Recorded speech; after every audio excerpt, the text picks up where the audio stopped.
Reality of human کے معزز دوستو، آج میں آپ کو عظیم مذہبی اسکالر پیرزادہ رضا ثاقب مصطفی صاحب کے متعلق چند اہم باتیں بتانے جا رہا ہوں۔ مولانا رضا ثاقب مصطفی صاحب 16 مارچ 1972 کو گوجرانوالہ میں پیدا ہوئے۔ آپ نے ابتدائی تعلیم اپنے والد گرامی سے ہی حاصل کی۔ رضا ثاقب مصطفی صاحب کا کہنا ہے کہ ان کے والد میرے استاد بھی ہیں اور میرے پیر بھی۔ مصطفی صاحب نے اپنی تحریر و تقریر 30 دسمبر 1992 کو کی، جس میں صرف 65 لوگوں نے شرکت کی، لیکن آج مولانا کو سننے ہزاروں کا مجمع آتا ہے اور لاکھوں ان کے چاہنے والے ہیں۔ مولانا کی خصوصی بات یہ ہے کہ وہ فرقہ واریت کی باتیں کرنے کے بجائے امن و یکجہتی کا پیغام دیتے ہیں۔ آپ ادارۃ المصطفی کے بانی بھی ہیں۔ آپ کے ادارے سے ہر سال سینکڑوں بچے حافظ قرآن ہونے کا شرف حاصل کرتے ہیں۔ پیرزادہ رضا ثاقب مصطفی صاحب ایک مہینے میں تقریباً 70 سے زائد مقامات پر درس قرآن کے متعلق تعلیم بھی دیتے ہیں۔ آپ کے ادارے میں ہر جمعہ کے روز لوگ جوک در جوک بیان سننے کے لیے آتے ہیں۔ رضا ثاقب مصطفی صاحب کا بیٹا رضی الدین مصطفی بھی اپنے دادا اور اپنے والد مصطفی صاحب کے نقش قدم پر دین اور معاشرے کی فلاح و بہبود کے لیے جدوجہد کر رہا ہے۔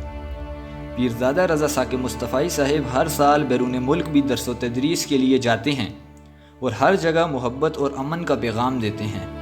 اس کی زندہ مثال یہ ہے کہ چند ماہ قبل ہمارے chief of army staff Qamar Javed Bajwa کے بیٹے کی شادی کے موقع پر تقریب میں متعدد علماء اکرام بمشمول مولانا طارق جمیل صاحب مدعو تھے، لیکن جب ان کے بیٹے کے نکاح پڑھانے کا وقت آیا تو قمر جاوید باجوہ صاحب نے پیرزادہ رضا ثاقب مصطفی صاحب سے درخواست کی کہ وہ نکاح پڑھا دیں۔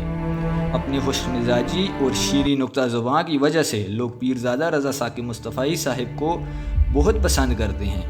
کچھ روز قبل پیرزادہ رضا ثاقب مصطفی صاحب سے درخواست کی گئی کہ وہ پولیس کو درس دیں کہ لوگوں سے کیسے پیش آیا جائے اور رشوت کیسے ترک کی جائے۔ غرض یہ کہ مصطفی صاحب کے چاہنے والے نہ صرف پاکستان بلکہ دنیا بھر میں موجود ہیں۔ پیرزادہ رضا ثاقب مصطفی کے شاگرد عبداللہ مصطفی کا کہنا ہے کہ پچھلے دنوں میں ایک دانشور سے ملا تو جب ان سے مختلف عنوان پر گفتگو ہوئی، وہ کہنے لگے کہ اتنا مشکل کام نہیں ہے، آپ صرف 10 لوگوں کو اگر تیار کر دیں تو قوم کا راستہ تبدیل کیا جا سکتا ہے۔ تو میں نے کہا کہ 10 افراد سے کیا ہوگا، اتنے مسائل ہیں۔ تو وہ کہنے لگے کہ آپ کو تو یہ بات نہیں کہنی چاہیے۔ تو میں نے کہا کہ مجھے کیوں نہیں کہنی چاہیے؟ تو وہ مسکرا کر کہنے لگے کہ آپ کے رضا ثاقب تو ایک ہی ہیں، میں تو 10 کی بات کر رہا ہوں۔ اگر ایک رضا ثاقب پوری دنیا پر ہلچل مچا سکتا ہے تو ذرا ایک لمحے کے لیے تفکر کرو کہ 10 رضا ثاقب ہوتے تو پھر کیا ہوتا۔